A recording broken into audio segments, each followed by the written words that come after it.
Okay, so thank you so much everyone for joining us. We have a little bit different setup for today's session of feminism in the age of COVID. There's four of us, as you can obviously see. We have two guests joining us. Juhu Thukral, did I pronounce that correctly? Juhu Thukral and Ejim Dike. And with me co-facilitating, I have Morgan Richards-Malamdier, who you may have seen on other sessions, being the lead facilitator. But today she's joining me for kind of a co-facilitated session. So we're gonna have a four-way conversation, which I think will be really fun. Before we get things started, I wanna give a bit of background. As you know, for those that have attended one of these sessions before, this is a production of Continuum alongside 14 individual contributors and 11 amazing organizational partners. This includes Trixie Films, Feminist Agenda Podcast, Engendered Collective, On Spec Podcast, Art Girl Rising, and Power Bitches Gather, among others. We together, all of us have collectively put this series. We've made this series a reality after it was kind of a nugget of an idea. And the whole point is to have a conversation around what feminist work looks like now in times of crisis. Originally, this was envisioned as in times of the pandemic crisis, in times of COVID. However, over the course of planning, as well as the course of the series, there's been a lot of political unrest that has kind of bubbled to the surface, right? It was always under there. It was always kind of happening and building and growing, but it's really come to the forefront in June and carried into July. So now we have this added layer to the conversation, which is really helpful. And oh, before I go any further, let me just remind you, as you're all doing so great with already, we're gonna have all cameras off and everyone muted for now. We're gonna have about a 30-minute conversation, and then we'll go into Q&A, and you can turn your cameras on, you can unmute yourself, ask questions. You can also communicate over the chat function if you wanna ask questions there. So we have lots of different options for engagement. And I'll give you a bit of background about Continuum as well. Continuum was launched in 2013 as an answer to our collective call for radically authentic, intentional, and deeply interconnected feminism.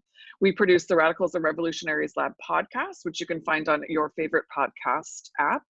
And the always lively Continuum Collective community, which is our international feminist community, and it's hosted online. You can find out more at continuumcollective.org. And want to give a big thank you to Morgan, you can physically see right now, who has been the executive producer of this series, and Sarah Letitia Jansen, who has been our graphics and tech support master. So let's go into bios. Let me have Morgan is going to tell you a little bit about our two speakers today, and then we're going to launch right into conversation. Yeah, thanks, Jillian. We are super excited to have both Juhu and Ejim with us today. So a bit about Juhu.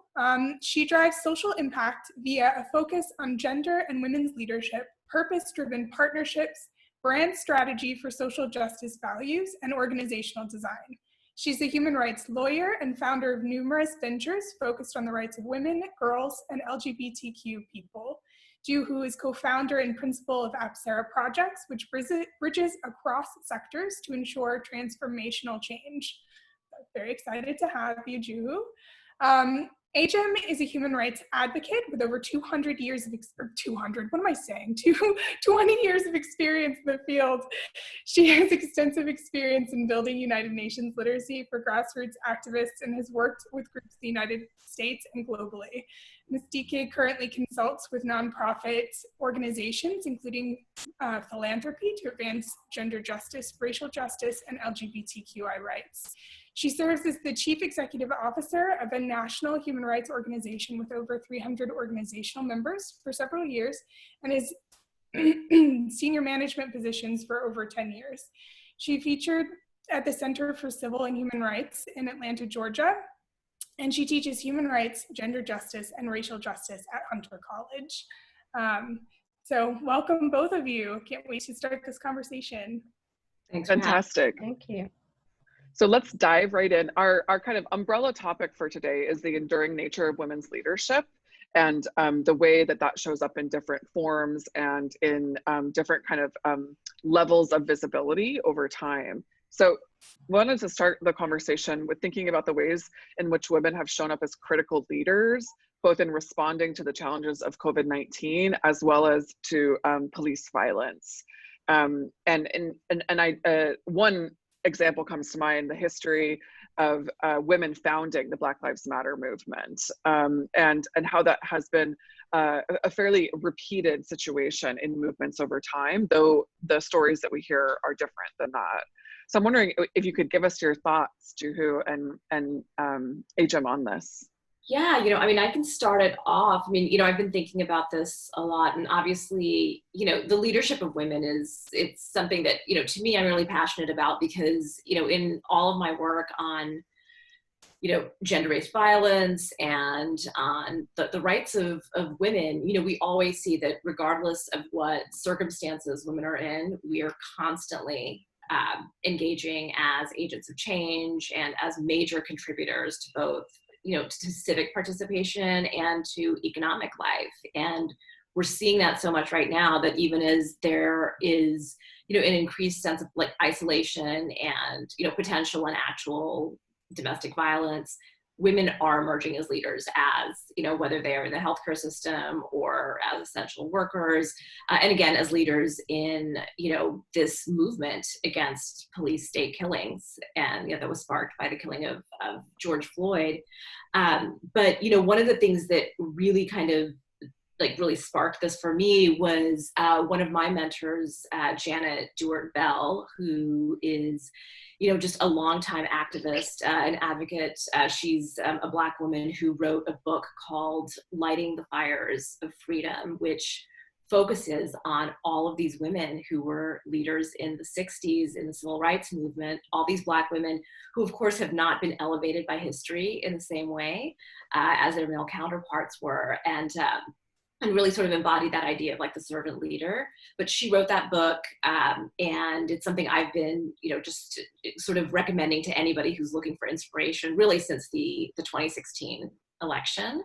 But as she wrote something for Juneteenth this year, and it was in her piece that I actually realized, and I was a little embarrassed that I didn't know this, but the murder of George Floyd and that video, it was really sparked by a video taken by a 17-year-old girl, Darnella Frazier.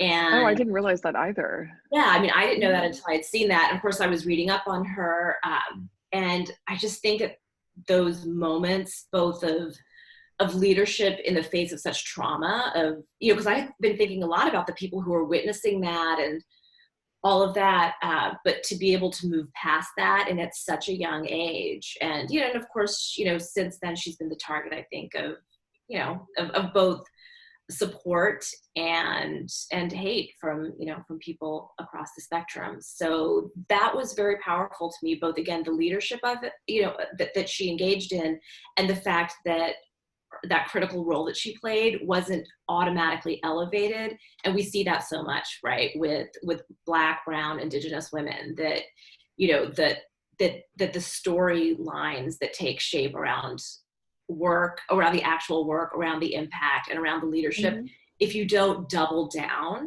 on actually elevating and amplifying voices of, Black, brown, and Indigenous women, our voices are automatically sort of taken back into the shadows. Absolutely. No, I think it's really been an interesting time to reflect on the leadership of women. There's so much in what you've just said, Juhu.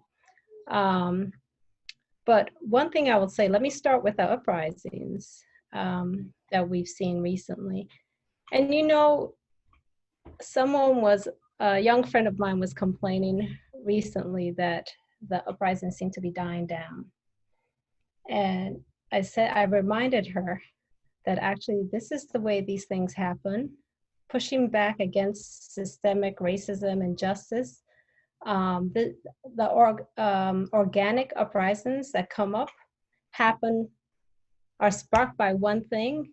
They're sustained for a short time. And what's important is that we're able to capitalize on that moment. So, and just like this young woman who bravely stood there and videotaped what we are now watching and what sparked the movement, just like she was brave in leading that movement, the people were able to capitalize on the uprising and shift the conversation, the Overton window, if you will, because of the work of women of color. So I think of, we talk about brave leaders who've been persecuted, and I feel like I cannot not mention Angela Davis, who has been pushing for the abolition of prisons and of a police state for years.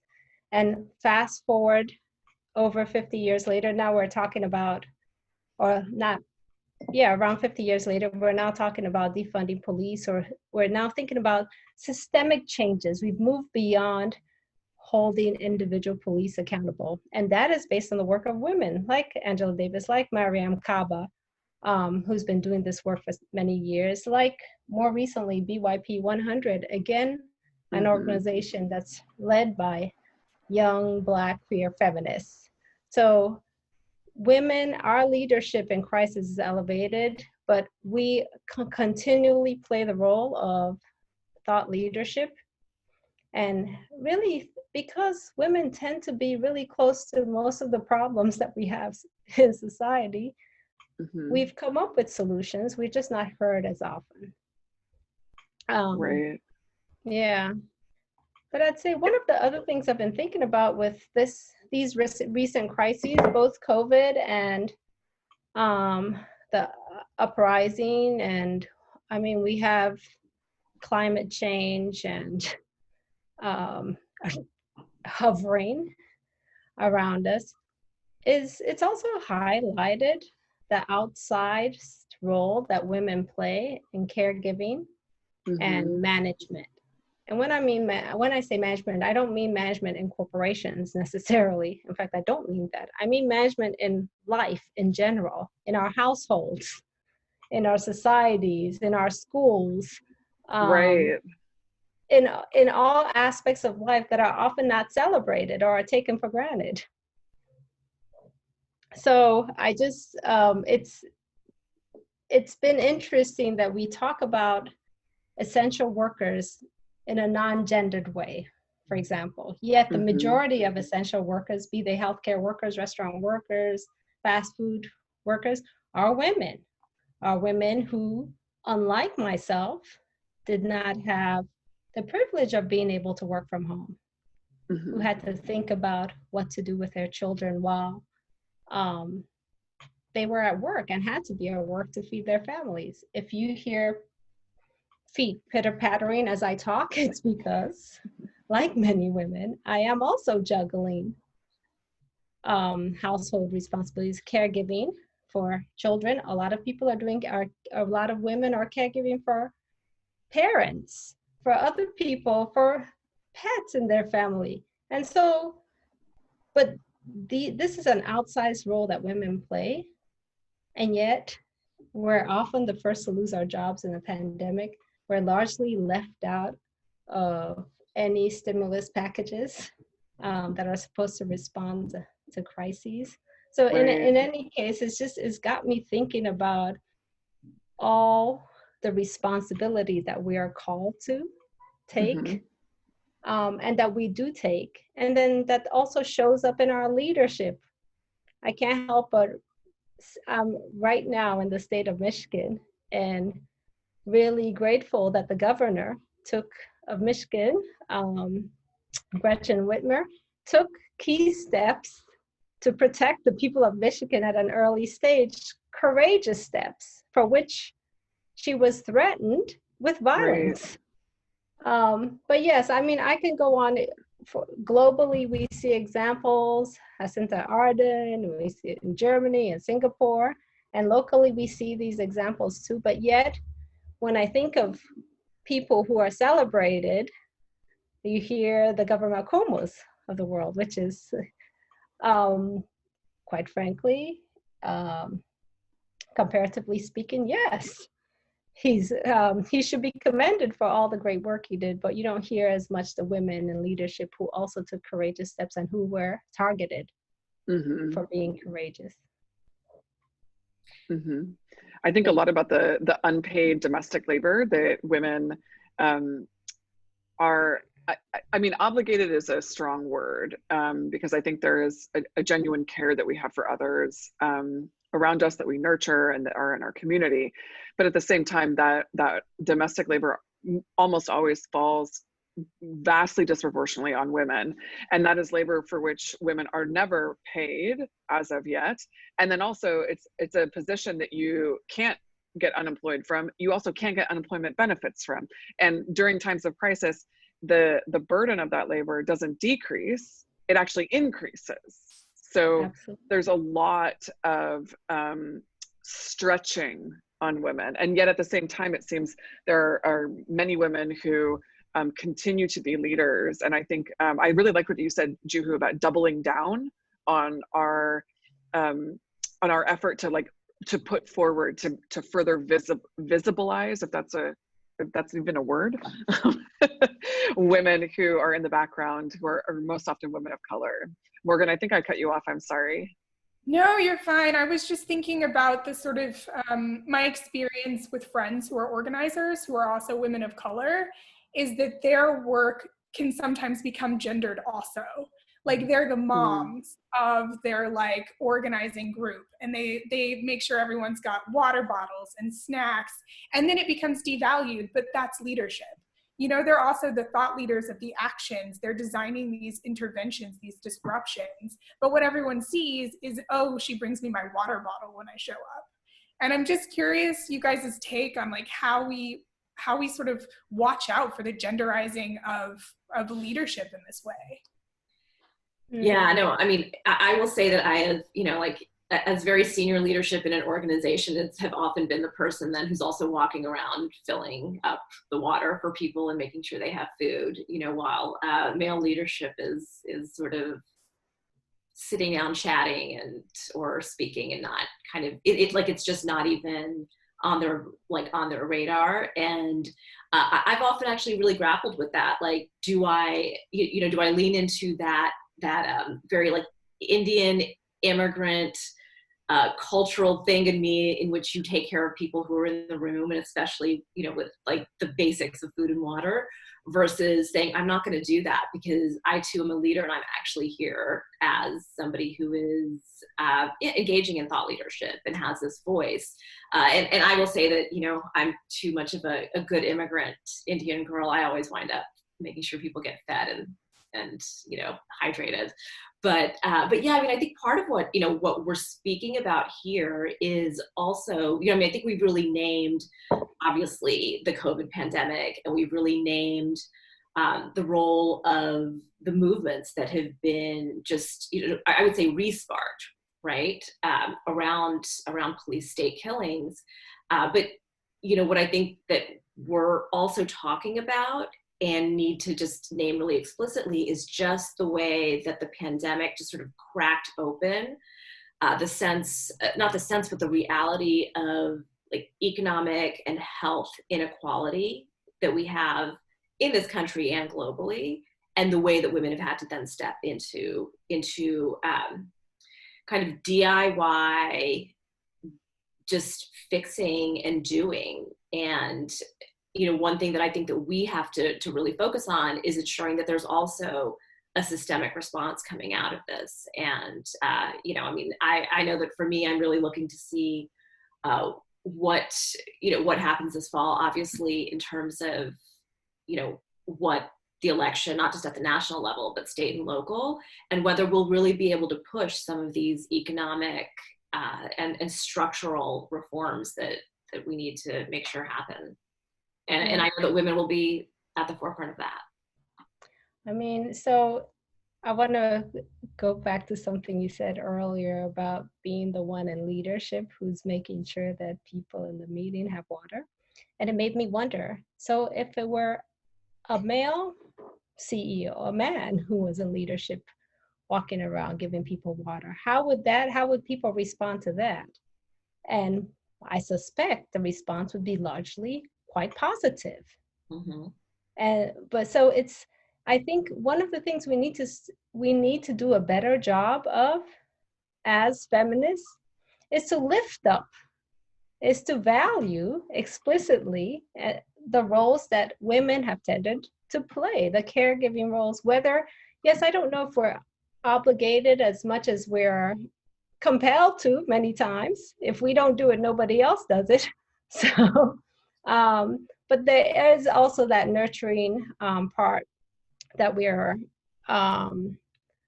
if nothing else, socialized into in our society. That nurturing role that we play. And so we should value that. That is important, absolutely necessary work without which our work cannot be done. And that doesn't mean that because we play that role, we don't play other roles. It's just that when we, as women, play that role, it's devalued. And I think so it's really on us. And then just thinking about systemic responses, I can't help but say how proud I am of some of the young women in Congress that are also shifting the way we think and talk about systemic responses to some of these problems, to this crisis. You know, I think of Alexandra, what is her? Ocasio-Cortez. I call her AOC, and I don't want to say that here. But yes, but I think about the way she has really helped us think about how government needs to respond and how we think about expenses associated with a social response. So she's one of many people, but she's done it so well, articulating that in fact, our government owes us, and in particular owes women, owes working people, people of color, response to make sure that we can live with economic security as well, especially in these times. And I don't think we're going to, like I said earlier, women tend to be the first to lose their jobs during a pandemic. The same is true for people of color. So if you look at people who live at that intersection, women of color will be the first to lose their jobs and the last to get hired back. We've been called on to continually risk our lives in many different ways, and our health, I should say, also our mental health, juggling all kinds of responsibilities that are not named.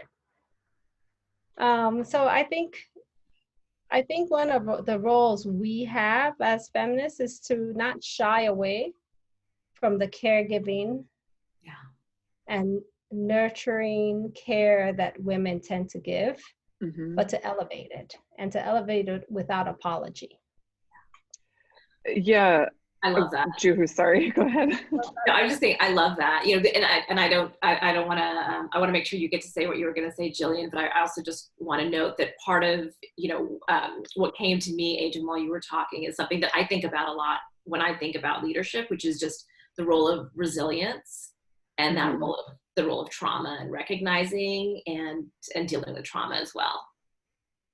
Yeah, when I think about elevating this type of work, what I would love to see is a narrative around the work as not just like a nurturing add-on, but as a foundational requisite to life. I feel like a lot of the work that women do in organizations, in families, in communities, in activism is work that like literally has to be done in order for the rest of the stuff to even exist.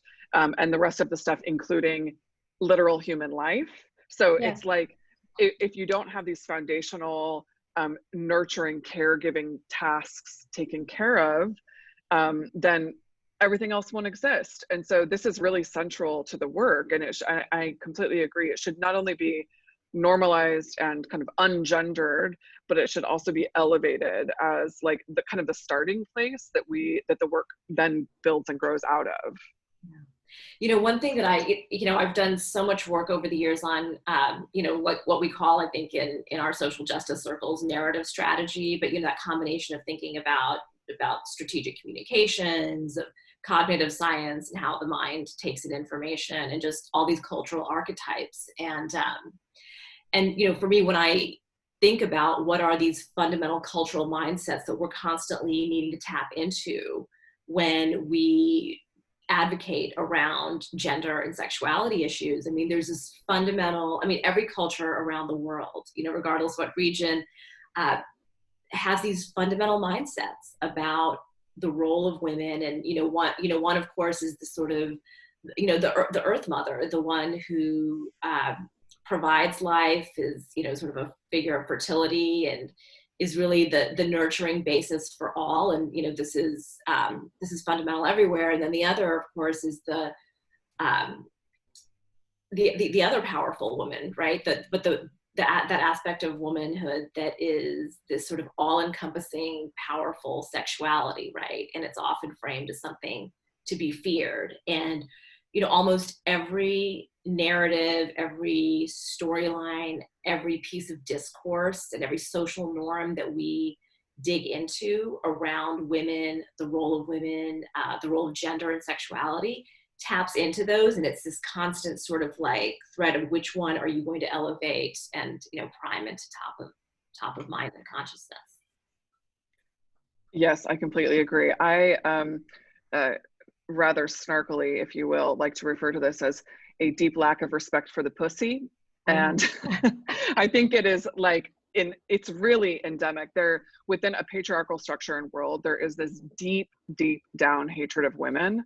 And it's, for me, that is the source of all the ills that then grow out of it. And it's also a lot of the source of, or the reason why, maybe, or like the causal driver of why the work that women do, the leadership and thought leadership that women provide, is not elevated, is not heard, is not made central. And I think that, patriarchy has many tools, one of which is white supremacy. And I think this mixture of the deep hatred of women and white supremacy then further silences the work and voices and leadership of women of color, which is just disgusting to think about. And as we near the end of our chat and kind of move into Q&A, I wonder if we can't hear from all of you. And Morgan, I would love your thoughts on this as well, if you feel like you want to jump in also on kind of what we can do to say, like, I see the system, I see this fucking bullshit, and I'm gonna step in and do something about it, even if it's a small thing. I think of, making big change is scary, but big change starts with even little tiny steps. And so I wonder if you can offer thoughts on maybe some of those steps to take. Yeah. I mean, the first step that came to mind, this is for women who are in leadership in organizations. Right as soon as the shelter in place, as soon as we realized that COVID-19 was a real public health pandemic, some organizations took steps immediately, others didn't. But so, of course, across the board, organizations, companies were forced, in some respects, in many respects, to have their staff work remotely. What some organizations did, and though these are organizations primarily led by women, is that they immediately cut the hours in their organization. They said, listen, we know now that you are going to go home. You'll be homeschooling or managing remote learning, which is essentially homeschooling. You will be taking care of the needs of your family and sometimes of your community. And you'll also be called on to do the work that we are paying you to do. And because of that, you cannot do all of those things in the same amount of time. We're going to cut your hours to, some people did it 3 days, that I know of some organizations did for 4 days, but we're not going to penalize you by cutting your pay. Yeah. And I've spoken to some of those organizations and the staff in those organizations, and they've been doing better than many. And they've also been very appreciative of the leadership that has been shown in that kind of respect. So I feel like we all have space in our lives to affect and to recognize the reality of other women, and that is one small step that people in leadership in particular can take in whatever circles we're in. Yeah. I mean, I also, think about that. I mean, I think that's so important, right? Giving people that space, like you're saying, to make sure that they're engaging in self-care, or forget self-care, just all the things they have to do, and the space that people need to build the resilience that's needed, that's going to be needed for a while. I mean, this is all going to be going on for a while, and that is so key.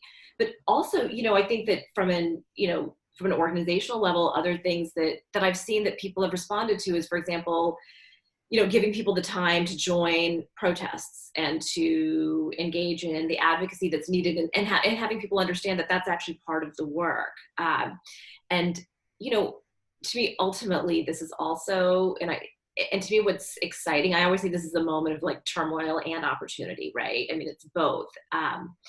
But we could really put squarely on the table now the need to redistribute power and redistribute, you know, resources and money, and redistribute also, again, access and voice, that amplification of voice. Because one of the things that's been so interesting, obviously, is, you know, we've seen so many brands, you know, obviously come out and make statements around Black lives, and then having to kind of engage in that reckoning between, you know, here's a statement that we made, and here's the reality of how we're actually running our organizations. And what we've seen is this jump into, you know, I think, like, how do we sort of fix it and get a facilitator in and all of that. But I think that for the first time, people are actually really pushing back on that and saying, we want more and we really need to see that. And so I think that those baby steps towards accountability for wanting to be in the conversation are really crucial. And I think there are so many just wonderful, compassionate, and energizing ways to engage in those conversations and actually push power shifting. Mm-hmm. Mm-hmm. Absolutely. Did you want to add anything, Morgan? I loved both of what you guys just said. I think that's so critical. I've seen town halls as a really powerful tool that have been used for within organizations run by women specifically, as a way of giving space for people to talk about the complexity that's been created by this new reality in their lives. And again, I think like that really speaks to the leadership of women and their understanding of how complex this moment has made women's lives. So I think if I was going to add anything, it's just that's a tool that I've seen used really well, and also not just in response to COVID, but also in response to political unrest. You know, really just making space for conversations so that people can share their reality with each other. And that flattens the hierarchy a little bit and allows voices from all levels to be heard. So I've seen that as a powerful tool as well. Excellent. Yeah, and I would say also that, and that kind of elevates, is sort of going full circle back to what Ejim was saying at the top of this, that, you know, excellent facilitation skills are key for those kinds of town halls, right? And that is a skill set that we generally think of as being the sort of like gendered, nurturing skill set. And there's a reason that people are just crying out for that right now. And so again, I think amplifying and elevating how powerful and critical that is and central to the work is really important. And like whether you're in a movement space, a corporate space, or even, you know, something like in a familial and just trying to get through different conversations with the people you might be quarantining with kind of space. Yeah, I can imagine, especially for those of us who are, and this is not me, I'm alone at the moment, but those of us that are housed in kind of multi-generational homes at the moment, that might be a sticky situation. I want to take this opportunity to kind of open up the Q&A. We have a number of participants here. So please, if you'd like to ask a question, if you'd like to make a comment, an observation, you're most welcome.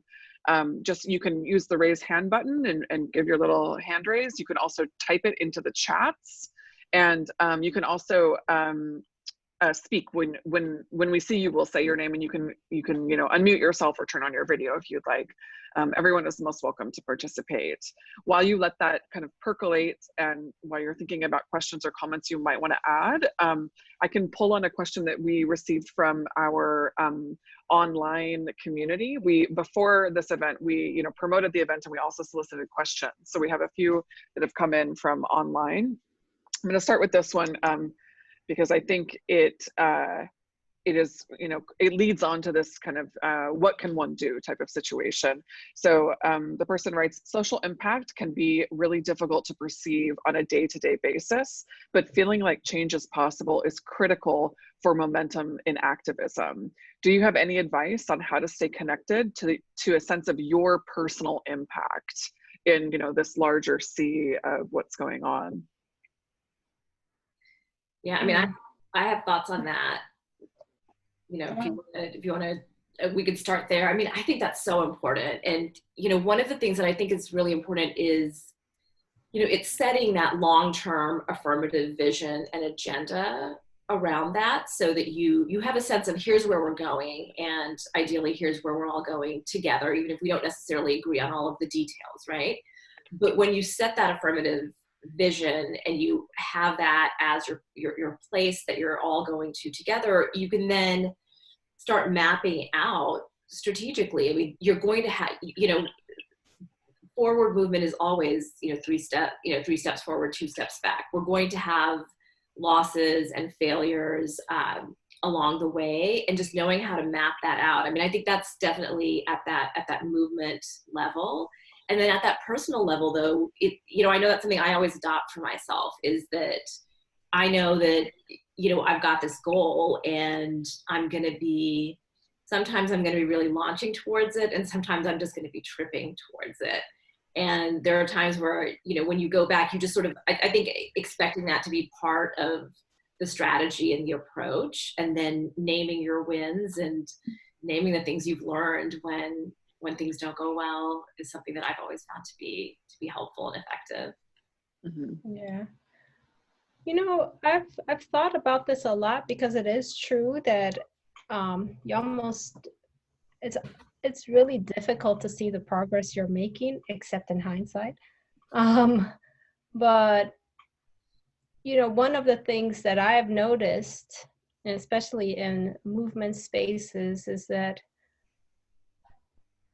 we should be kinder to ourselves and to each other. And that's also part of movement building. There's a lot of trauma, there's a lot of pain that's involved with trying to make change, or coming from communities that have been historically, currently oppressed, left out, excluded, all of that. And I think sometimes we're looking for this big monumental change, when it could be simply shifting the way we treat each other, and smile more, take care of each other, try to be a little more understanding. That includes within our families, with our friends, people who are not quite there with us yet, and how we bring them along. And sometimes I think that is actually the most difficult thing to do, is bringing along people who are close to you, and showing the kind of love and care. I think that if we're able to do that consistently, I should say that if I'm able to do that consistently, I would definitely count that as progress and making change in the movement. I love that. That thought is kind of one of the main reasons that I started Continuum and Continuum Collective, because in every movement, the feminist movement as well, there's what I call like baby feminists, or like the curious, who are kind of like dipping their toe in. And so they don't always have the same words as everyone else, or the same knowledge or background. And everyone's coming from this really diverse experience background, much of which is painful for a lot of us. And I think it's really important to, like give a bit of grace, like you need a bit of time. It's okay. We're all imperfect. No one has all of the answers, but together we have a much better chance of having the answers together and working through these imperfections. Yeah. I wanted to also go to Cynthia Steele. Do you want to unmute yourself, Cynthia, or turn on your camera? Either one works.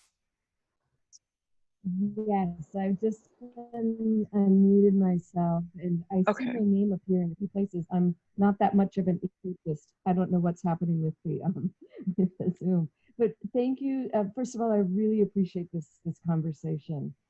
It's just really useful on a Friday at the end of the week to think big. So I lead a foundation that supports work in 15 different countries for young people who are at the margins, and there's a very strong gender lens. So some of those countries are like Brazil, just to name a few, Brazil, South Africa, India, which with the US are the hardest hit by COVID so far. And so I just wanted to lift up a couple things that I think are opportunities, and then one that's a real challenge, and they all kind of bundle together.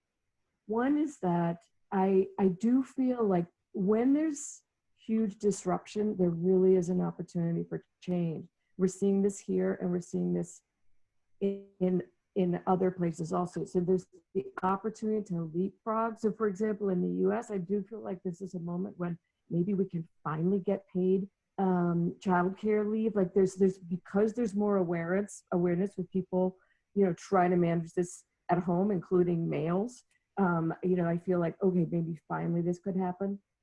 Similarly, like women and girls are so much more digitally excluded, especially overseas, but even in the States, less access to internet, less access to mobile phones, everything. And again, I think because of this moment, I feel like maybe that there's a big opportunity to move on that.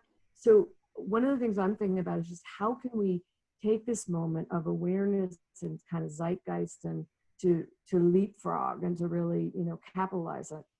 The flip side, and this is my comment where I'd love your thoughts, is I also see, our partners are they are in firefighting mode. They're trying to get Tampax and sanitary pads to people, delivering food supplies, trying to keep people safe. They are in emergency relief mode because the communities are really struggling. So when that's going on, it's really hard to kind of gaze at the big picture and think about how to move big things because you are just trying to help people survive. And so I'd love others' reflections on how to kind of take advantage of the moment, but also realize that people are flat out and just dealing with a lot. Yeah, I mean, I think that is it's both it's this sort of evergreen question, and then it's so urgent right now. I think that in terms of just starting with the idea of how do we really catalyze all of this. I mean, I do think that really that this focus to me on accountability, so many stakeholders have really come in and said that they see, like their eyes are open. They see the problem in ways that they didn't see 3 months, 6 months, 5 years, a decade ago, right? This is that time to really be pushing and to say, like, what are you as a stakeholder investing? What is your investment in this? And it has to be concrete. Right. So I think that's, and I think whether it's, government or, electoral candidates, or whether it is brands, or whether it's philanthropy and the NGO world. And then on that question of, I always think that it's so important I think Ejim and I both come from a background also of doing like very, direct service advocacy and grassroots work. And then also sort of pivoting that into larger advocacy. And I think that so much of it is about knowing what you can do, what your priorities are now, and who are the people that you need to be bridging with, and who are the other stakeholders that you need to be in relationship with, so that you don't take on too much, that you are able, to me, I always think of like, what's my best role? Like, what is my unique value add in this moment and in this space, and what can I do well? And then how and I'm constantly then bridging to others to make sure that there's information flow, that there is, as much as possible, resource flow. And again, there's a sense of shared vision. And if we're establishing over time those shared visions and agendas, kind of locking into the different roles that we each have and being in coordination with each other, it becomes easier to do. But I think that's where also doing all of that groundwork so that when there's a catalytic moment, we're ready for it. Absolutely. Is so important. like not to lose sight of that building and that field building that we need to do and that we are doing. And, you know, I think, Cynthia, as you're saying, that all of your partners and stakeholders are engaging in right now. Yeah, I couldn't have said it better, Juhu. It's just recognizing, I mean, obviously it's a tension, and it's one that many of us wish we didn't have to deal with, and find ourselves often fighting battles, putting out fires, as you said, and not having the space to do some of the more visionary, proactive thinking that system change requires.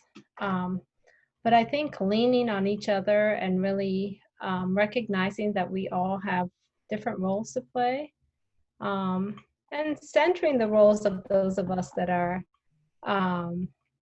closest to the problems. And by that, I mean the people who, yes, the people putting out the fires, the people who are doing service delivery right now have the best sense of what impacts this pandemic has had on some of the most marginalized communities in our country or around the world. So leaning on them for information, but not necessarily expecting them to lean on them and giving them, recognizing their expertise and lifting up that expertise, but also recognizing that they don't have to do all the work, that we all have roles that we can play, and we're all in different spaces. But it's not, it's, you know, it's difficult work. Yeah, also asking ourselves, and what are we doing? How can we be creating space for those who are, you know, putting out the fires on the front lines to take the space they need actually to be able to amplify their voice, and what are we doing to amplify their voices as well? I mean, I think that's a key piece of bridging, is like, what can we take on and move around, but how do we amplify as well? Absolutely. And take it beyond this moment. You know, I think you mentioned earlier in this conversation, we talked about the impact of COVID on communities of color, on particularly on communities of color around this country, and the systemic discrimination that has made people of color, in particular Black people in this country, immigrant communities, more vulnerable to either getting COVID-19 in the first place or dying from it. I think beyond this crisis, this pandemic, we should be talking about this systemic and discrimination, systemic discrimination that leads to the disproportionate vulnerabilities that communities of color face, that women of color face. So that we don't just respond in the moment of crisis, but make sure that we are doing this work in community and allyship beyond the crisis, which we all hope will end soon. Mm-hmm. Mm-hmm. Cynthia, did you want to add one more thing? Yeah, just really quickly, I 100% agree with what both of you just said, and just to add that I absolutely agree. I think especially in the philanthropy world, which is what I inhabit, the knowing that we are in a place of privilege and power to take the microphone that we sometimes have and to give it to the and that's something that we've been really doing. So it's both our partners, but also young people themselves, especially girls, so that they're the ones telling their stories and saying what they need and focusing on their leadership. And so just wanted to make that. Yeah, I love that. I love that. I like that idea of knowing your power and using your power. Like, don't just sit on your ass. Like, now is the time to really like step forward into your power and use that to open doors for other people, to literally give funding, to funnel information, to lift up voices, you know, to really like step into that. Again, if anyone else would like to add or would like to make any comments, please do. I know, Morgan, you mentioned you might have something that you wanted to add, but others, you know, you can chat, you can raise your hand, anything.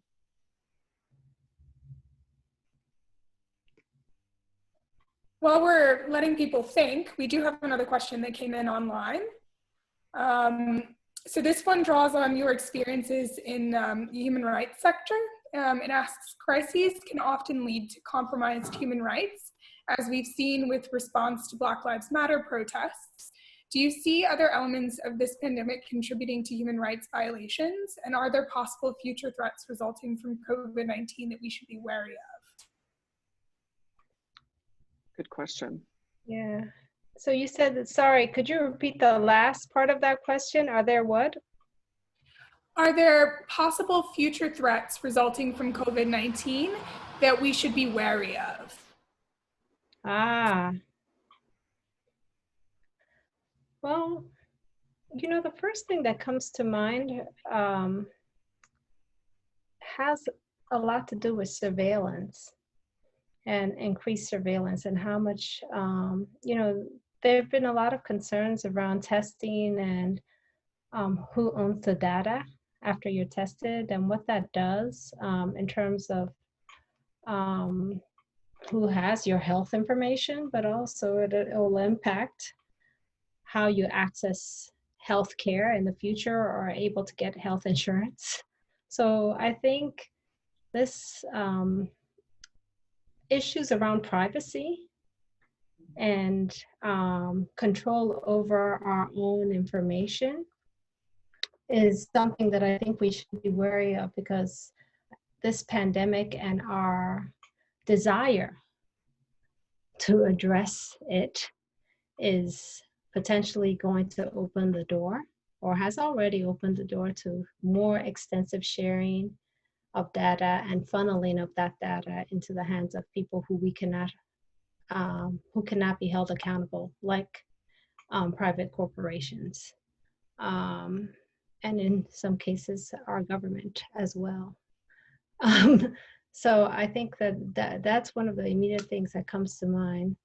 I mean, I think that we've seen clearly the importance of having universal health care.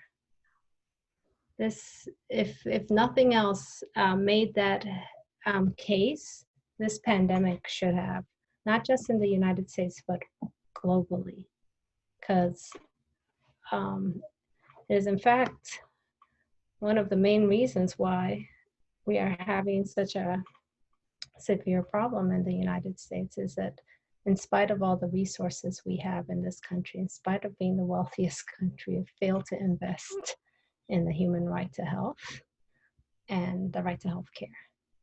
Yeah. So I could not agree more.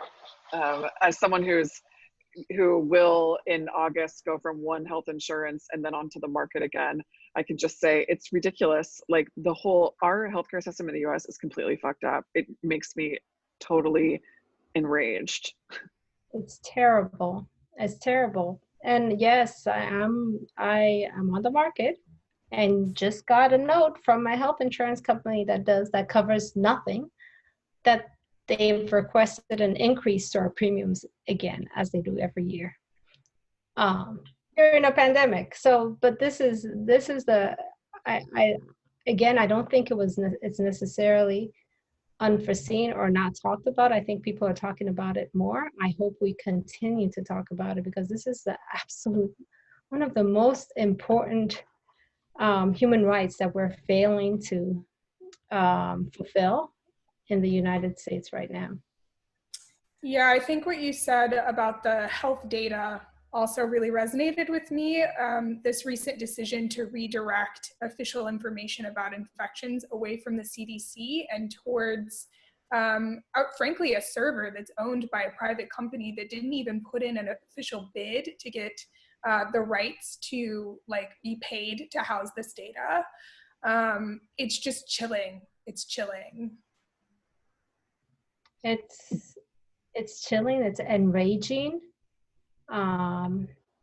It's corrupt. It's so corrupt. Yeah.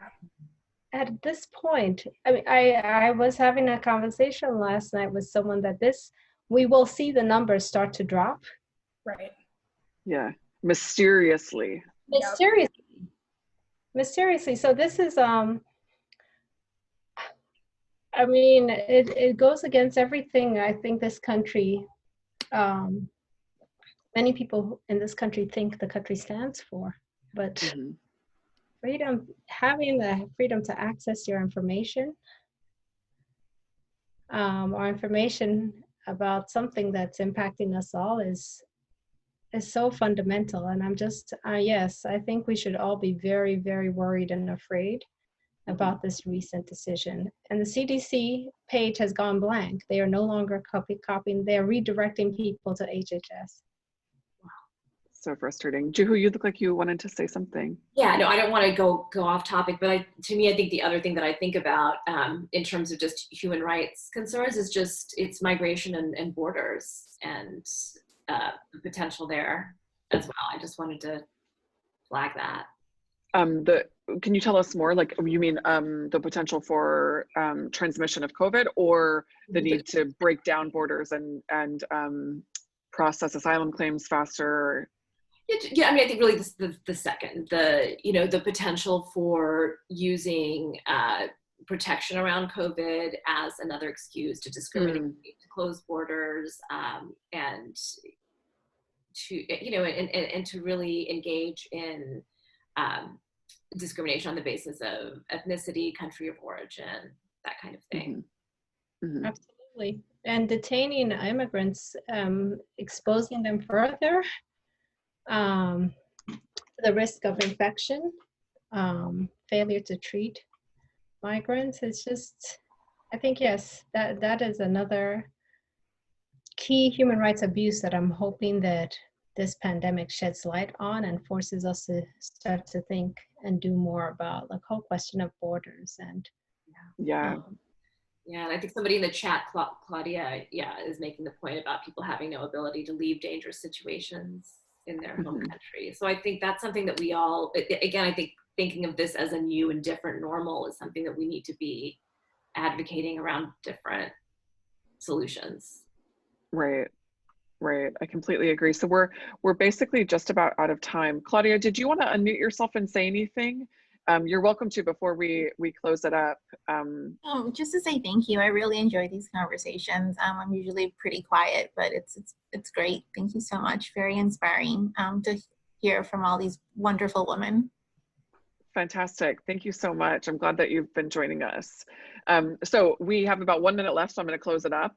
I want to thank our speakers. Thank you so much, Juhu and Ejim. It's been really lovely to share space with you and to think about these things in detail.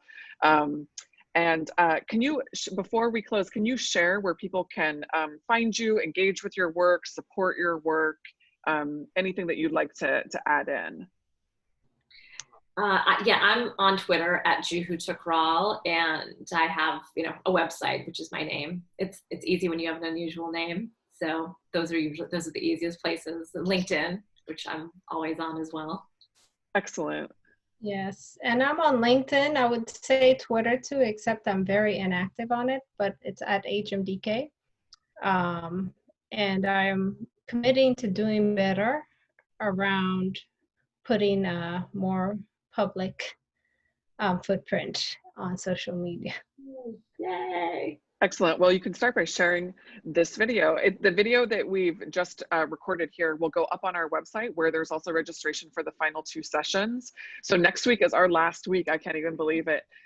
We've been doing this so quickly and so well, thanks to Morgan and Sarah, largely kind of pulling all the strings together. So next week is our last week. We'll meet on Wednesday as well as on Friday at noon Eastern in the same place. Go to Continuum Collective/FEMinCOVID to find out more information, to register for those sessions, and to also watch videos of the past sessions. I just put the URL in the chats. And if you'd like to learn more about Continuum Collective, you can do so by going to continuumcollective.org.